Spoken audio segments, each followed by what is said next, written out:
മകളുടെ വിവാഹത്തിന് മുന്നോടിയായി തൃശൂർ ലൂർദ് കത്തീഡ്രൽ പള്ളിയിൽ സുരേഷ് ഗോപി സമർപ്പിച്ചത് 5 പവനുള്ള സ്വർണ്ണ കിരീടമാണ്. ലൂർദ് പള്ളിയിൽ നേരത്തെ സന്ദർശിക്കാൻ വന്നപ്പോഴാണ് സുരേഷ് ഗോപി സ്വർണ്ണ കിരീടം സമർപ്പിക്കാമെന്ന് നേർച്ച നേർന്നത്. തുടർന്നാണ് മകളുടെ വിവാഹത്തിന് മുന്നോടിയായി ഇന്ന് പള്ളിയിലെത്തി കിരീടം സമർപ്പിച്ചത്.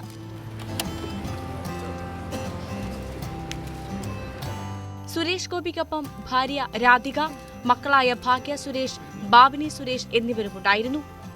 തിരുനാളിനെത്തിയപ്പോൾ തന്റെ ആഗ്രഹം സുരേഷ് ഗോപി ഇടവക വികാരിയോടും ട്രസ്റ്റി അംഗങ്ങളോടും പറഞ്ഞിരുന്നു.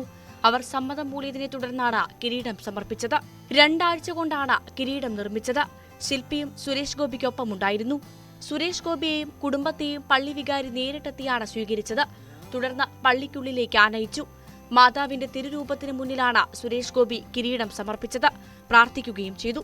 ഇതിനുശേഷം കിരീടം വികാരിക്ക് കൈമാറി. വികാരിയോടൊപ്പമാണ് സുരേഷ് ഗോപിയും ഭാര്യ രാധികയും മകൾ ഭാഗ്യയും ചേർന്ന് കിരീടം മാതാവിന്റെ തലയിൽ അണിയിച്ചത്. മാതാവിന് കിരീടം സമ്മാനിച്ച സുരേഷ് ഗോപിക്കും കുടുംബാംഗങ്ങൾക്കും ഇടവക വികാരി മാതാവിന്റെ രൂപം സമ്മാനമായി നൽകി. പള്ളി ട്രസ്റ്റി അംഗങ്ങൾ സുരേഷ് ഗോപിക്കും കുടുംബത്തിനുമായി വിരുന്നും ഒരുക്കിയിരുന്നു. സ്വകാര്യ സന്ദർശനമായതിനാൽ മാധ്യമങ്ങളോട് സുരേഷ് ഗോപി പ്രതികരിച്ചില്ല. തൃശൂരിലെ BJP നേതാക്കളും സുരേഷ് ഗോപിക്കൊപ്പം ഉണ്ടായിരുന്നു. കഴിഞ്ഞ ദിവസമായിരുന്നു ഭാഗ്യയുടെ ഹൽദി ചടങ്ങുകൾ നടന്നത്. മാവേലിക്കര സ്വദേശി ശ്രേയസ് മോഹനാണ് ഭാഗ്യയുടെ വരൻ. സുരേഷ് ഗോപിയുടെ ഭാര്യ രാധികയാണ് ഹൽദി ചടങ്ങിന്റെ ദൃശ്യങ്ങൾ സമൂഹമാധ്യമങ്ങളിലൂടെ പങ്കുവച്ചത്.